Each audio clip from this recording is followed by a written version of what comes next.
lang sila.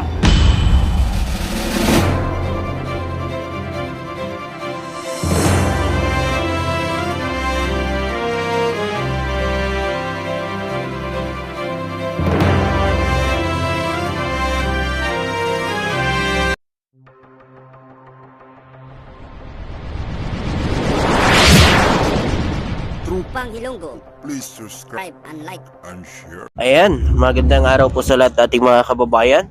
Uli po no, welcome back ulit sa ating YouTube channel.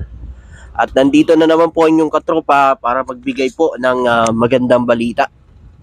At ito guys, napakagandang ginagawa ng ating mahal na Pangulo. Alam niyo po ba mga kababayan, masigasig na ginagawa ngayon ni Pangulong Ferdinand Marcos Jr. na maging number 1 tayo sa pag-exporter ng coconut sa buong mundo. Tayo ang number 1 na mag-e-export sa lahat na bansa ng coconut. Ayaw nyo ba yan, mga kababayan? So mamaya na po natin talakayin yan kung ano bang hakbang ang gagawin ni Pangulong Ferdinand Marcos Jr.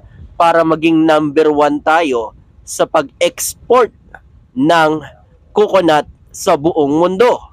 So ito muna mga kababayan, kasi nanggaling po kami kahapon sa Santa Maria, Pangasinan. So sa shoutout po no sa lahat ng mga kababayan natin diyan sa may Santa Maria, Pangasinan.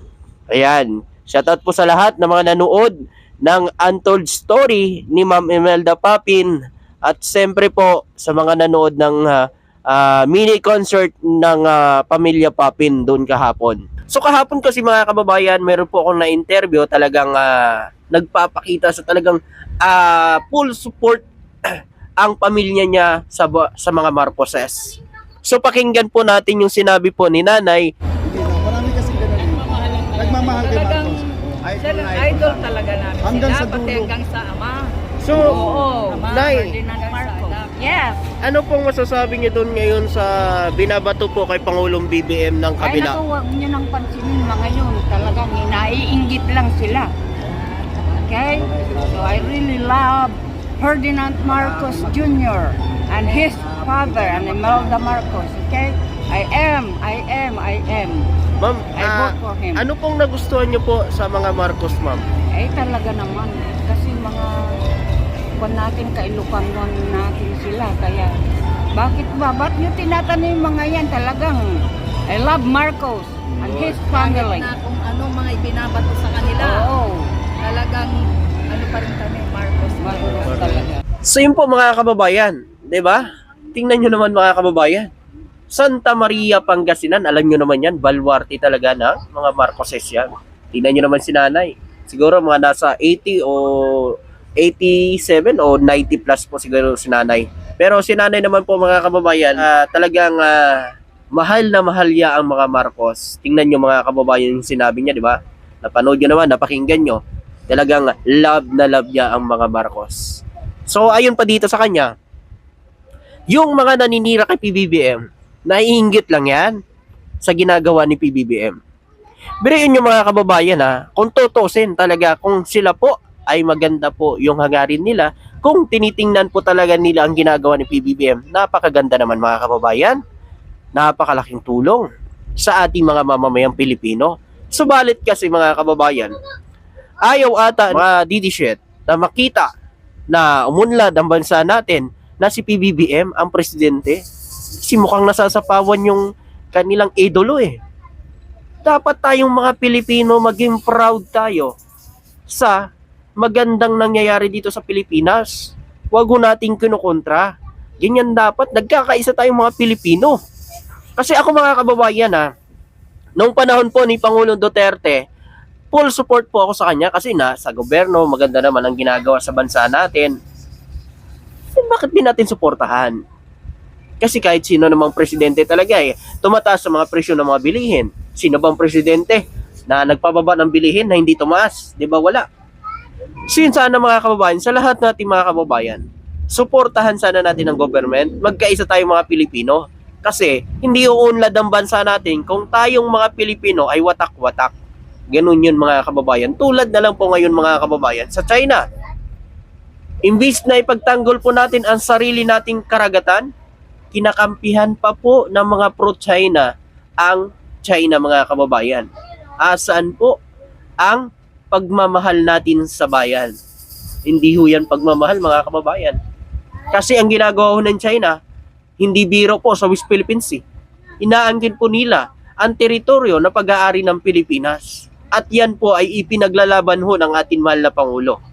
Na dapat ay tayong makikinabang dyan sa mga yaman dagat sa West Philippines Sea, subalit China ang nakikinabang. Diba? So katulad niyan, mga kababayan, meron na naman bagong paninira ngayon ang mga DD-shit. Mga DD-shit. Meron na naman bagong paninira ngayon ang ginagawang mga DD-shit. Pinagre-resign na naman nila si PBBM. Kung talaga pong wala silang hangarin at hindi sila naiinggit sa ginagawa ng ating mahal na Pangulo, bakit nila sinisira? At kung wala silang dahilan kung bakit nila gusto patalsikin si PBBM, bakit nila gagawin yan, mga kababayan? So, ibig sabihin, meron silang dahilan at may gusto silang marating at gusto nilang gawin. 'Di ba? Kasi kung tutusin, mga kababayan, sa lahat po nating mga kababayan, marami pong ginagawa ang ating gobyerno tulad na lang yan, mga kababayan. Ang pamamahagi ng mga titulo ng lupa, pagtulong sa mga magsasaka, pagtuloy ng mga proyekto ni dating Pangulong Duterte, at pagdagdag pa ng mga proyekto niya ngayon, napakarami. Nakakapagbayad pa ng utang ng Pilipinas. Hindi nila tinitingnan yon. Nakatingin lang kasi sila one-sided. Idolo nila Niidolo nila yung idolo nila. Kaya nakikita nila magandang ginagawa ni BBM. Nasasapawan ata ang idolo ko. Titirahin natin ngayon to. Parang ganun ho ang ginagawa ngayon nila. Pero subalit, mga kababayan, tayo mga Pilipino na dapat ay nagkaisa para matulungan ang gobyerno natin, kahit sa ganyang paraan lang ay makakatulong po tayo na maunlad ang bansa natin. Kasi kung nagkakaisa po tayo, mga kababayan, napakadali pong maunlad ang bansa natin. Subalit kung nagkakawatak-watak katulad yan ngayon, nagkakasiraan, diba? So paano pa uunlad ang bansa natin? Diba, ang kampanya ho dati ng ating mahal na Pangulo, unity team. Pero wala. Dahil sa ginawa nilang pagrarali-rali dyan sa Liwasang Bonifacio na pababain ang ating PBBM. Siyempre, ang mga loyalista, mga kababayan, hindi yan mananahimik. Hindi lang yan titingin sa ginagawa nila kay PBBM. Ang loyalista, dyan mo makikita ang loyal nila sa mga Marcos. Ang pagmamahal nila. Kaya lumabas yung mga loyalista at nagrally sa Senate dahil napuno na yan. Napuno na sila sa ginagawang paninira at pagsabi ng mga masasama kay PBBM. Yan talaga ang full support at tunay na pagmamahal at loyalist. Ang loyal sa isang tao ay yan ang mga loyalista. Ganyan ang mga loyalista. So yun po, mga kababayan, dito naman tayo po sa inanais po ng ating mahal na Pangulo na maging number 1 po tayo sa pag-exporter ng coconut sa buong mundo. Magna number 1 na po tayo, mga kababayan. Yan ang inaasahan natin at ginagawa ngayon ng ating mahal na Pangulo. 'Di ba? Nako, ano na naman kaya? Iyak na naman sila dito. Sasabihin na naman nila, gawa-gawa mo lang yan. Di totoo yan. Ganun kasi, mga kababayan, no? Hindi kasi sila naniniwala. Kaya hindi tayo nagkakaisa kasi hindi nila pinagkakatiwalaan ang ating gobyerno at hindi sila naniniwala sa kakayahan ni PBBM. Eto, masigasig si Pangulong Ferdinand Marcos Jr. na gawin ang Pilipinas bilang numero 1 na coconut exporter sa buong mundo, na nakikita ito bilang isang mahusay na pagkakataon para sa patuloy na paglago ng ekonomiya ng bansa. 'Di ba? Kung gaano kalaking tulong kung tayo ang magiging number 1 na exporter ng niyog sa buong mundo. 'Di ba? Ayaw ata nila yan. Naku, mga kababayan, another na naman. Pabango na naman ito ni PBBM. Yan, lagi kasing naririnig natin sa kanila. Hindi na lang tayo matuwa. Kasi ito mga kababayan, kapag nangyari ito, hindi ho si PBBM ang babango. Buong Pilipinas. Hindi ako. Tayong lahat. Ganon mga kababayan. Ganon dapat, nagkaisa tayo. Sa mga ganito mga kababayan, dapat maging proud tayo na ipagdasal natin na sana maging isang katuparan para makatulong na mapagdagdag ng ekonomiya dito sa bansa natin. Ganon na lang dapat.